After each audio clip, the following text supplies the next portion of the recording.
Hello everyone, how are you? Hope everyone is well. Let's just take a minute or two to make sure everything's working. I'm currently in Belconnen, which is in the ACT, or Canberra, which is Australia's capital city. I'm back for a week to visit my dad in hospital and see the family and catch up. And it is Sunday morning here. I'm in the Airbnb that we've rented for my mum. So, very familiar background there. That's the kitchen and everything in the background. Hopefully, there isn't any early Sunday morning construction or surprises that are going to sneak up, but I'm using some different equipment in today's stream as well. So please send me a message through so that I know that you're hearing me and that everything is going through okay and that you're able to hear me. I'd also love to hear where you guys are chiming in from, what you like to shoot, how long you've been watching, do you have a picture in uh, this month's challenge, all of that stuff. I really love for these to be a conversation rather than me just sitting here lecturing for an hour in an empty room talking to a camera. So please try to make it interactive for me and give your thoughts on the images and send me through any questions you have. It's much more fun for everyone that way. Hi to Manuel. Hi to Honey. Hi, Honey. Thanks for joining us. Should be 8 a.m. over in Hong Kong. Emmanuel is chiming in from Mexico. Nice. Marco from Portugal, 1 a.m. Thanks for joining us. Sorry it's a bit late for you. Poita, sound and video is all good. Great to hear. Marcialano, nice to see you again, coming in from California. Excellent. Chady, good to see you. I think I owe you an email too, Chady. I'll get back to you after this. Yes, I hope you're all doing really well. Welcome to June already. I am going to run through and judge our May competition entries, which the theme was travel. And I want to let you know that the June theme I've titled as freedom. Now, I'm going to let you interpret that broadly. I'm not thinking necessarily about what's probably the most commonly depicted in Western media idea of freedom, which is American flag waving, kind of First Amendment, Second Amendment type freedom. I just mean the sense of freedom. So that could be the open road, it could be riding your motorcycle, it could be swimming in the ocean, whatever it is, the image itself should speak to a sense of freedom. Now, when I say that, I want to make it clear I really want the image to give that sense of freedom, whether it's to the viewer or that the person in the image or the thing in the image is experiencing freedom. I'm not looking just for a photo of a flag or something like that. Now, the reason I've said that one is that for travel, I did specifically last month say that it could be a traditional travel photography image, or it could be anything to do with travel, like packing bags or dealing with airports or those kind of logistics, reality of travel type issues. And we got some entries entered that to me don't at all give the sense of travel, but really when you broaden it out, I'm in Belconnen, even though I'm from Australia and originally not too far from here. If I go across the street and take a photo of the skate park that's here, it would be a travel photo because I don't live here. But to anyone else, it's just another skate park. So when someone enters a waterfall, it's just a waterfall. But for them, if they were on an amazing holiday when they took it, it's a travel photo. So next competition for June, I really want the image to speak to the theme of freedom and for us as viewers to get that. Robert Bennett is saying that the volume is a little low. Well, I have my settings up here. Without going to the camera, I can't adjust that further. So if you wouldn't mind to boost up your speaker, that would be great. Okay, great. Thank you for the feedback. Hi, Perry. Hi, Jeffrey, Sean. Nice to see all the regulars there. So let's see, what else do we have going on? I'll be here for a week in Australia, and then I'm headed back to Hong Kong, and hopefully going to go for about a week, or I don't know just yet, but some personal time off. I'm trying not to intertwine too much work with it, but it's just kind of my default that when it just always happens that I end up putting work in the middle of downtime. I recently released the new Shibari course. I think there's a link for that one below. That's doing incredibly well. I think the best release that we've had in the past year or so in terms of the feedback and the number of people who've picked up the course. That sale ends tomorrow, and it'll be going up to full price after that. So if you haven't checked it out or you haven't picked it up yet, this could be your last chance to get it at 60% off. All right, let's just take a look at some images. Now, I put 3 or 4 of my own shots in the mix here, and I'm 100% happy to get your feedback and thoughts and questions on the images as well. So let's jump into Lightroom, and hopefully you're still going to hear and see me okay once we're in here. So this is an image. Can anyone guess where it was taken? You probably can. I included this and another one because I think an interesting way of giving a sense, giving kind of some context to a travel photo, rather than having a flag hanging on a monument or a state building or on a patriotic person's front porch, is to have one that's been kind of made by the people and be incorporated into the image. So here's one taken in Cuba of a guy in a little hut that I don't know if it was his home or just where they hang out because it was right by the beach, where they had incorporated the flag into the design, and it gives a sense of where you are. You know, could be anywhere in that broader part of the world, but by including that, you get a clear sense of where you are. This one was taken in Mongolia. This is Asha Pan, who you may have seen documentaries or that kind of thing about. This was before she got so famous. She was the original and first female eagle huntress. So hunting with the golden eagles there. This is the annual competition out near Bayan Ulgi in Mongolia, where they play games and the traditional hunters come together. And this was the first time in this centuries-old tradition that one of the men had actually trained their daughter to be an eagle hunter. And this was the moment that she just dominated the men and won the competition. And her eagle returned to her just as landing on her glove at the time I got the shot. Here's another one from Cuba again, but here with a not perfectly to scale or geometrically correct version of it, with 2 kids that were there for boxing practice. This was just on a roadside with an outdoor boxing gym right behind the flag. His straps for strapping up his hands in his hand.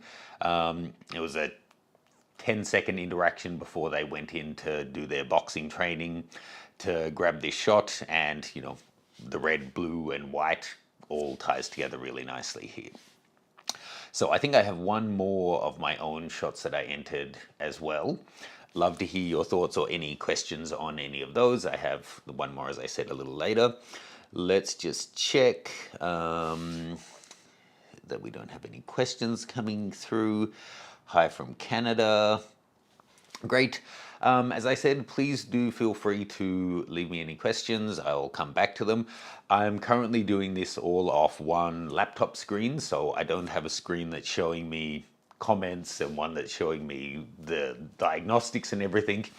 I just have the one. So as I'm reviewing images, I actually can't see your comments, so I'll come back to them. So please do send them in. Okay. So let's put viewer info. I don't know if the viewer info will, the shooter's info will come across to you. Maybe it does there.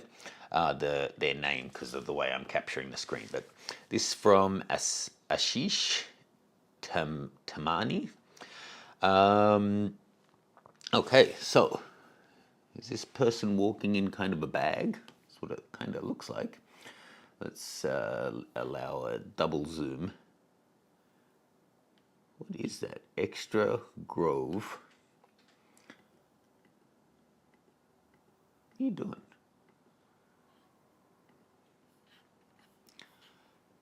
Extra Grove bricks. I don't know. Definitely looks like some gigantic oversized packaging. I don't know where this is. We've got the wind turbines up along the ridge, which is kind of nice. It looks a little bit like rice paddies. And this is how you travel through this kind of terrain, through the ridges between the different paddies, especially when they're terraced like this. Um, I think it works fine. Like so often when you've got people and you're doing environmental portraiture, the closer you can get, the better. I think if you were right up on them, I think this would be a stronger image. And I think if you were on the side that they were walking towards rather than away, would be more interesting as well. But nice, good one to kick us off. This one from Chady. Now, I wonder, Chady, because you have been a viewer for so long, whether... Well, I was thinking to tell a story, and I wonder if you've heard this story before and maybe it factored into your thinking on this shot. I was asked to do a talk about travel photography for B&H Photo years ago at their event space, and the example I came up with, and since then I've given this talk so many times, is the Eiffel Tower. And that if you go there and if you're on the bus and you get off the bus at the top of the promenade with the beautiful view down along the grassed area to the Eiffel Tower and take your photo, it'll be great, it'll be a postcard, and it'll be the same damn photo that 10,000 people took that same day. And it's really hard to stand out from the crowd when you're taking a photo of something that's super common to photograph, like the Eiffel Tower. And I give the examples of what about if you stood under it or shot through some branches or explored different crazy vantage points. Or I didn't show this kind of image, but I showed shooting it from a building a mile away, getting the gargoyles on the side of the building paired up with it. But this is another great one. So this is one of the classics, having all the locks on the bridge for young lovers. And then framing up the Eiffel Tower through this. Now, I think it works quite well. I think you could come in a little tighter. I think the words on the left here on the pole are quite nice. Let's get rid of some of this. But I think maybe if it had been squared up a little would make it easier. But if we came into something like that, and then if it were shot to get rid of this vertical issue, but you could get it out a little bit here. So you could bring it up to be something like that. And I think that makes it a little bit more prominent and brings us into the most interesting parts of the shot. But you know, maybe not the one that you're going to buy a postcard of, but I think a much more interesting shot of this travel photography icon than you typically see. So for that reason, I'm going to give it a pick. Nice one. Now, this one, maybe somewhere in Germany. The train station, so, you know, train, travel. The woman rushing towards the train. Yeah, I think it's fine. The only thing it'd be, it seems like it's the people up here in the distance that are in sharp focus. So is it this lady who's our focus and not the woman with the stroller back here who's our actual subject? I think the shot could probably do with better contrast as well. And again, probably if the train were a little bit closer, it might work a little bit better as well. But it's a nice shot, a different kind of shot. And depending on where you're based in the world, this is a foreign kind of scene to you, and it would speak to travel. But other than that, you your trains are a travel mode, doesn't really scream travel to me. But given the nature of this competition, that's fine. Now let's just jump back and check if we had any questions coming through. Chady, I love the Eagle Huntress picture. Thank you very much. Michael Mitchell Anderson, it's raining. Okay, what are we talking about? Was one of the photos raining? Sean Vine, the new course is pretty fascinating. Thanks, Sean. I hope you're enjoying it. As we were shooting it and editing it, I was getting so into learning it and experimenting and building out this course. I genuinely thought the course was going to be 5 to 6 hours long, and it ended up being more than double that. So I think this is our most detailed course to date. Photog Mike is now in a small town in Illinois, no longer in NYC. Ah, okay. Well, I hope it was a good move for you. No questions coming through yet, so let's jump back in and take a look at some more pictures. Okay, this is my other image, and on this one, the white balance looks way off. I wonder, is Lightroom going to be able to get a white balance? I don't know that. I think these are not going to give a great white balance. Not exactly. It's weird how sometimes you get a all the options for your white balance, but then other times it only gives you the temperature and tint. I think around that looks about right. So this is a woman from the Mercy tribe in southern Ethiopia. And you can see all of the knickknacks and seeds and beads and hair and bones that make up her headdress there. I've spoken about this experience with the Mercy before, but I won't repeat it all unless anyone's particularly interested. But suffice to say, this kind of image, it actually took a lot of work to be able to get this kind of a clean shot in what has rapidly gone from being a completely undisturbed community to being one that's just built around tourism and people getting on the bus, off the bus type shots, where you step out the door, the tribe forms a formation like a yearbook photo, you get your photos, pay them some money, and then leave. And it's actually kind of ruining the community and their farming practices and fueling alcoholism and everything. So it's not how we do the tours. And actually, this was not part of a tour. This was just me and my traveling friend went there. But yeah, when I say that on the bus, off the bus type thing, as someone who runs photo tours and has been on other trips, those kind of just one size fits all trips where you literally get on the bus, you go to the next opportunity, you get off the bus, it's ready, take your photos, and then move on. It's so incredibly boring to me. And it just yields the most predictable kind of photos. You go to the same restaurants and the same sites and the same everything, because, you know, so many other tourists. You might as well just watch a YouTube video that someone made from their trip, because you're going to experience the same thing. It's what we try to avoid in travel photography, unless you're trying to do a documentary on how traditional cultures are destroyed by that kind of thing. Now, this one, here we go, Eddie Terrington. Beautiful part of the world. Again, it doesn't scream travel to me, but if you were traveling when you took it, then it would. Interesting, the tone shifts through the image. I guess there's a fair bit of haze coming in on the rear line of trees. I don't know, is that a stable or... Anyway, it's beautiful. If you're in the chat, Terry, let us know where this was. Really, really nice. Just check in with our comments.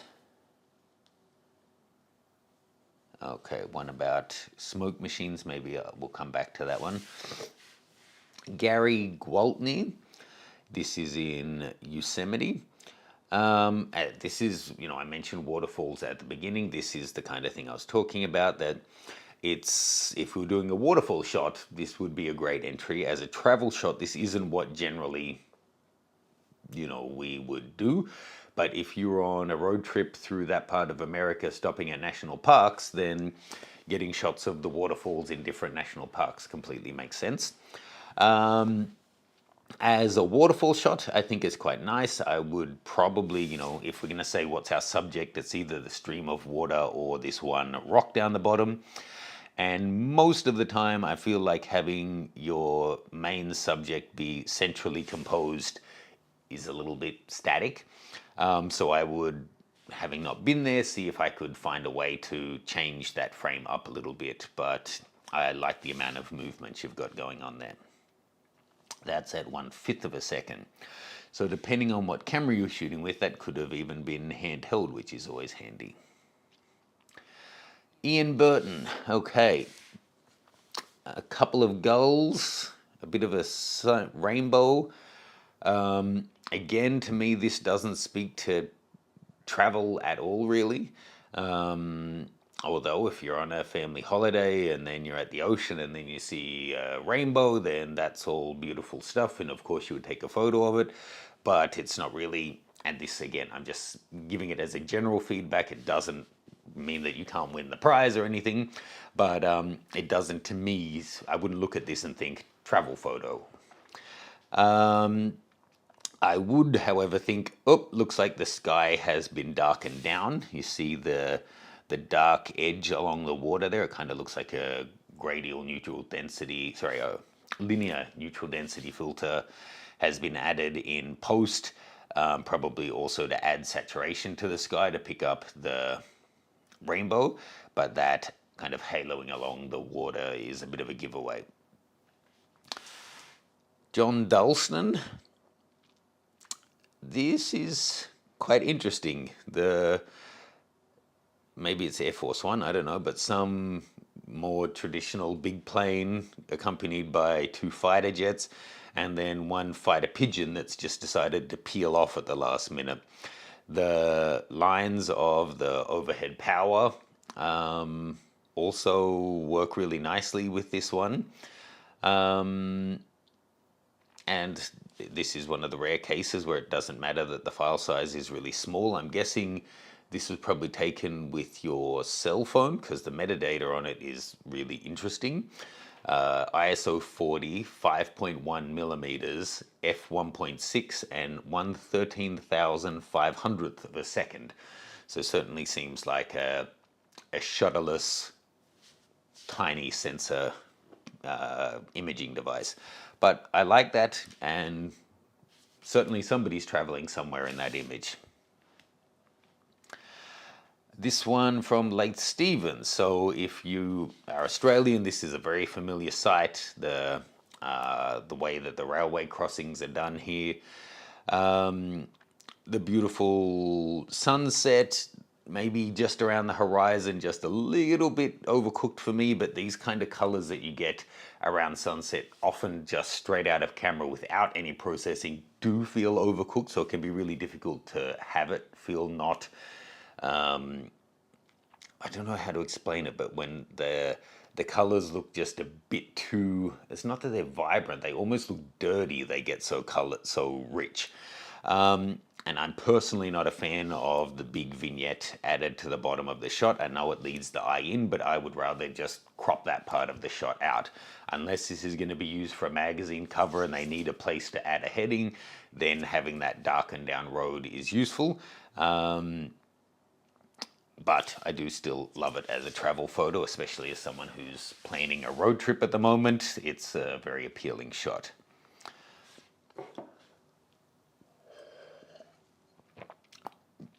Now, what's going on here? If you're in the room, Lewis Phillips Jr., I quite like the framing with the water tower and then the big barn or whatever that is being dwarfed. But has the sky and boat been brightened up, or what's going on here? Take a look in here. You can see these dark patches where, yeah, I guess the sky has just been brightened up, but then all these areas have been mist and it just leaves this weird mist. Now you can so easily with Lightroom now adjust that stuff and not miss those. For example, I mean, you could always do this, but if you went to your HSL, where are we? And for example, grab luminance, grab the sky and push up, that's going to grab all of it. And then if that's taken your saturation too low, then you can grab the saturation of the blue and you can bring that back. But doing that, you can really now see the areas that were missed. Like this whole front part of the boat was obviously missed in that, however you masked the shot. For me, doing a trip on one of those cruises personally is my idea of travel hell, but certainly an incredibly impressive ship. Yeah, and I think the way you framed it up gives it a really good sense of scale.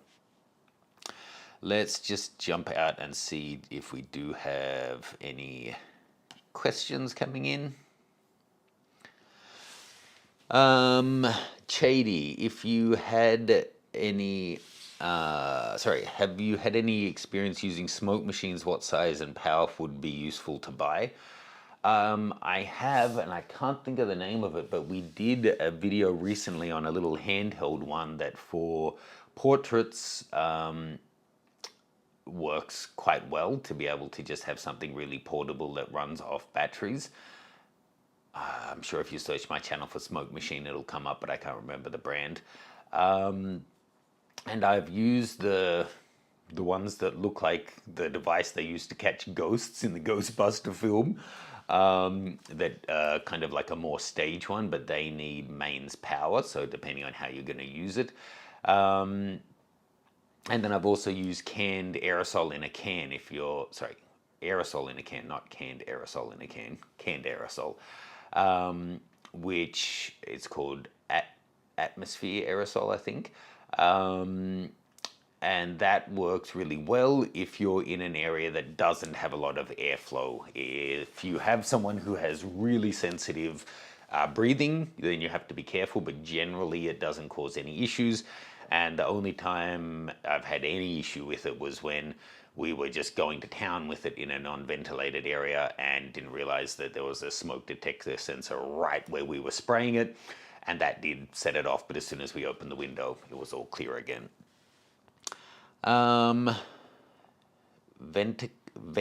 Venkatesh, hi from India. Hi, thank you for joining us.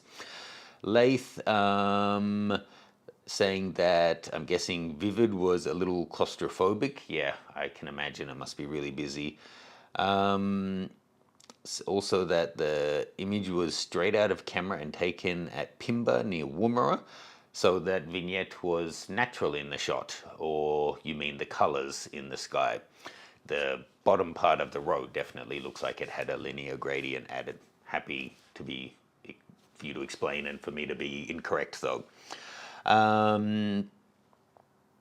Cool. If you have any other questions, be it about equipment or travel or photography or the beautiful nation's capital that is Canberra, where I currently am, send me in the questions, folks. I think we're more than halfway through on our review now. This one from Max Mueller. I quite love the treatment on it is not my personal taste. The Instagram treatment of all of the muted blacks. Take a look at the histogram and you can see the bottom close to 20%. There's just nothing in that tonal range. I can see why you've framed up so much of the foreground in the shot, because we're getting that nice bokeh glistening from the bitumen. And you've just kept the tops of the mountain in, so that kind of works. I personally think it would work a little bit better higher up,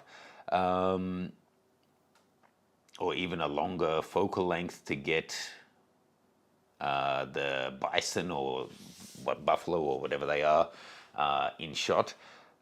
But having said all of that, I still think it's great. And these kind of memories when you're on a road trip are some of the best when you have these unplanned encounters. This one from Michael Waith. To be honest, I don't get anything from this that says travel at all, except that you can use a car to travel somewhere.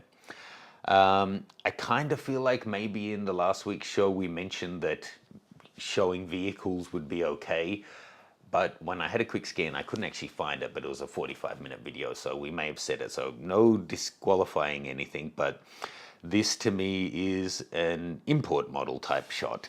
It looks like this foot maybe, is it just that it's out of focus, or it looks like it's had the exposure brought down and the saturation as well on this outer foot, which kind of sticks out.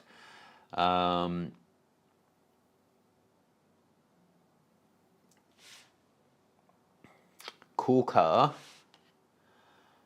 I'm not sure what's going on with the young lady's editing. Difficult time of day to be taking a shot like this using the hood to give some shade, and then just getting really hard highlights on her shoulder and leg and little bits of hair. I think if you're going to do this kind of shot, it may work better if you got in closer and had your subject more in the shot. So whilst it's an odd crop, there's nothing in that sky or this ground, sorry about your watermark, that's really adding to the shot. That has every piece of information that's relevant to the shot. If you wanted to keep it a little bit more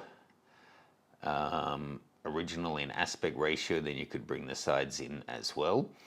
But basically, I mean, that's the shot, right? And include your watermark in there. And when you have this kind of high contrast where there's parts of her face that are really quite dark, so let's take a look here. So that's right around the bottom quadrant, and then her hair is right in the top quadrant. It just kind of tricks the eye when it's bigger and occupying more of the frame. It's easier to see all of that than it is if her face is just a tiny bit in the frame. This one from Phil Lloyd. Now, I don't know if you were part of this group, Phil, or if this was, you were cruising past down the river and spotted this. No offense to the people in this shot either, but this screams on the bus, off the bus type tour, but kind of on the boat, off the boat type tour. With the, everything about it. The kind of restaurant, I think this is in Myanmar.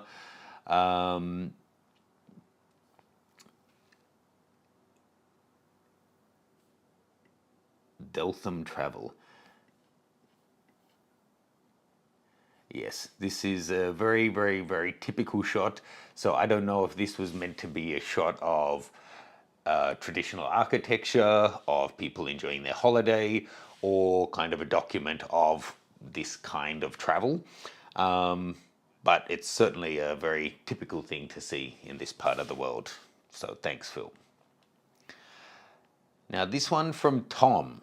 I think this goes back nicely to what we were talking about with the Eiffel Tower, and that this must be in the top 5 or 10 taken angles of any travel photo anywhere here in Kyoto, shooting down on through the streets to the pagoda. In fact, 4 or 5 years ago, I don't remember when, one of my annual competition winners entered a shot from here. And I actually chose it as the overall annual winner. That was before this was quite such a popular vantage point. But in that one, it was right around twilight, and we had some people walking in kimonos walking down the road to give some character in there. I have to say, though, I feel like this is the kind of shot that's been edited to go with that theme of, I don't know how to put this. There's just a certain kind of look. So we want the super pink sunset. We want this particular vantage point. It's the... Look, I think it's a fine shot, but I think when you see a shot there's 50,000 images of on Instagram, and then you go to get the same vantage point and then go to the effort of trying to edit it in the same kind of style, it's kind of, what's the point? 10,000 people already did it, probably better than me. Why am I just trying to replicate theirs rather than finding a different vantage point, rather than finding my own editing style on it? So the pink cast that's been added to this, the way it's so heavily applied to the ground and the walls and everything, it just looks unnatural. That's not how the sunset looks. Yeah, so I would say whether you're shooting or whatever your genre is, but especially for travel, if you're going to enter a shot of the Eiffel Tower, of the pagoda in Kyoto, or of Mount Fuji, or of whatever it may be, the big tourist hotspots, it had better be an absolutely outstanding or a creative different vantage point or treatment or something that makes it unique, because otherwise you're going up against our collective memory of having seen that shot so many times in so many jaw-dropping ways that you're going to be, even though yours is the only one of this pagoda in this competition, you're competing with our memory of all of those shots when we look at a shot like this. And if you're going for the old, if you're going for the old world traditional Kyoto vibe, then I would probably crop out this notice board of all of the modern warnings and notices and stuff, and have it be focused in just on the awnings and the woodwork and the rock work, that kind of thing, which keeps it a much more traditional frame. If you're looking to show the juxtaposition of modern and old, then wait till a motorbike is coming through, or a dozen tourists dressed up in kimonos taking selfies, that kind of thing. Or step back and get a photo of the 10 photographers with their tripods who are all trying to get this same vantage point. Those would all be interesting alternatives on the typical shot here. This one from Yusin, I'm probably not saying your name correctly. Seems the visual interest here is the statue with the umbrella, and then this guy holding an umbrella, Spain, no, Budapest tours, the free tour umbrella. Maybe the guy with a spliff here. There's not really a lot here to hold me. I feel like you could bring some contrast back here too. Yeah, I would then just say, think about scanning the edges of your frame and removing distractions and any things that are overlapping the key points of your shot. So, for example, if we scan the edges of the frame, this person, I guess that's a backpack, it's a distraction. We can easily keep your perspective, which is quite a tall, skinny, odd one, but we can get rid of that. Here looks like a trash can or something on that side. We can get rid of that, and there's something above that as well. Then if we wanted to get back to a more typical vantage point, we could bring it down like this. So that gets rid of all of those distractions to begin with. Oh, I didn't quite get that trash can out.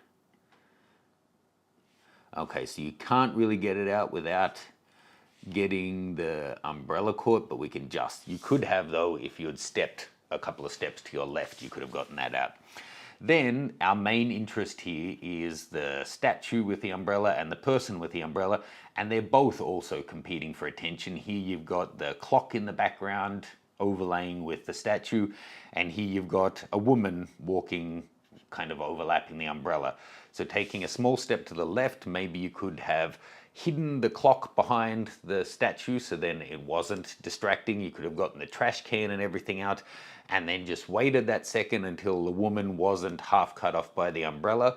I don't know that it would be an amazing shot then, but it would have removed 4 different distractions from the image that would make it clearer and kind of easier to read at a glance that there's that repetition going on that makes the shot work. And that was our last entry. So what did you guys think of the entries, and any suggestions? I'm gonna take a look at the comments and then choose out a winner.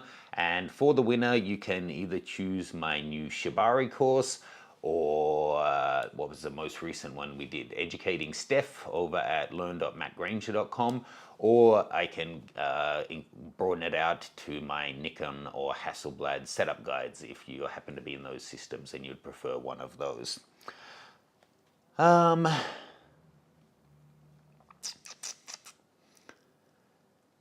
Okay, Lath, yes, the colors, the vignette is added. Benjamin Downs, the leading lines in this image are cool, but unnatural edit. Sorry, Benjamin, I don't know what image you're talking about right now.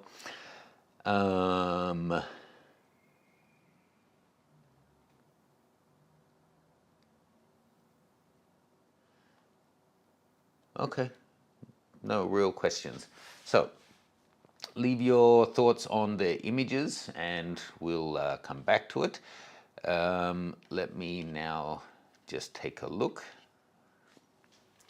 at the ones that I chose as picks to be potentials.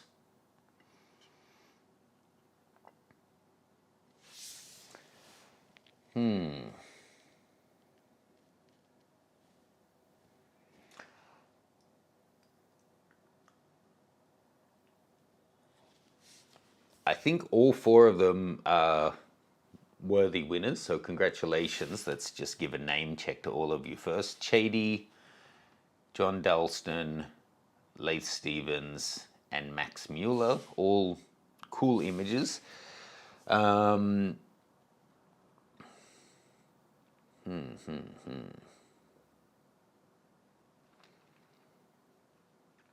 Sorry guys, I know just sitting there whilst I'm thinking is not the most engaging YouTube video.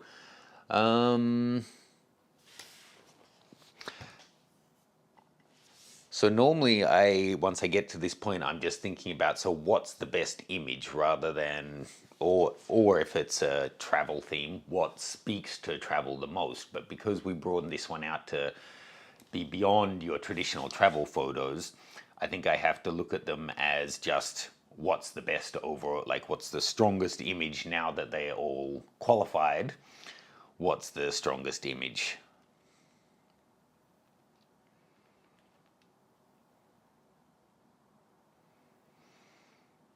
Okay, Chady, well, that's actually my slight edit on it to bring it in closer like that. So I think with that edit, it works really well. This one, it's a nice graphic image, John. It's kind of got some discordance and a little element of humor going on there. This one, Lath, I really like it overall. I just think bringing the image up by a third, I don't know that that bottom part of the image adds anything to it. And likewise, Max, if this one were just a little bit more angled up, or even, I still would like to see a little bit more sky, but even if it just came up a little bit like this, I think already makes it a stronger composition. But if I think about not which one makes me want to travel, but which one I think is the strongest shot, I think it comes down to these two, Max Mueller and Lath. And seeing I cropped everyone else's shots, I guess I'll crop yours as well.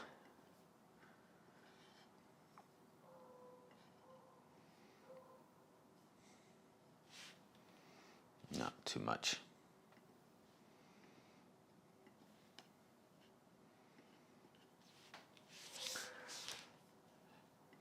It's funny, sometimes when you do this, you start to crop or do adjustments and then you realize, actually, no, it doesn't quite work. And then if I'm bringing it to there, I don't like having the horizon right in the middle of the frame. So maybe your crop actually is the best one. I stand corrected.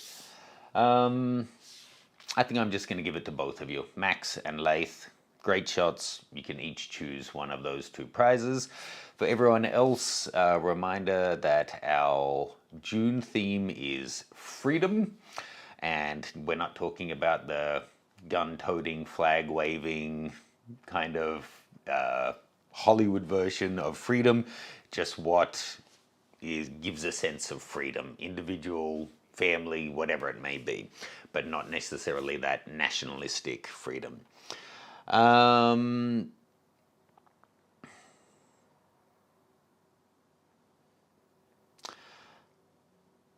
Okay. Okay, so it doesn't seem like we have any questions here, just taking a second to read through them all. So get your June theme shots in. I hope you saw, I just put live a day or two ago. I'm kind of lost because I had an overnight flight. Some info about the updated version 2.0 software for the Hasselblad X2D. We did, what was the video I put live before that in the middle of the week? I've already forgotten. I'm guessing it was something to do with Nikon. What was it? I have to look at my own videos now. We've got quite a few scheduled. I'm trying to get ahead so that if I do want to take some time during the month of June to do some travel, that I don't need to be, rushing every night to catch up on editing after driving all day. So the last one I did was the Z7 II versus Z8 portrait autofocus shootout, which was specifically requested by a viewer. And then we've got another video that was specifically requested by some viewers about comparing a couple of different lenses, and also a review of the Panasonic S5 II. So they're all coming up really soon. Don't see any questions, so I think we'll leave it there. Hope you all have a great weekend. Get out and shoot. If you didn't see that shut up and shoot video from a week ago, I hope it resonates with people. No need to focus on, I haven't done this for ages, I haven't bought anything new, I haven't gone somewhere exciting. Just get whatever equipment you have, get out of the house and go for a walk, go for a drive somewhere, and go out. Even if you only take 3 pictures, being out there in the field with the camera in your hand, thinking about things from a photographic point of view is such a recharging thing to do, and it's a nice creative process as well. So get out there and enjoy your photography. Thank you for your support here, and I'll see you guys soon. Ciao.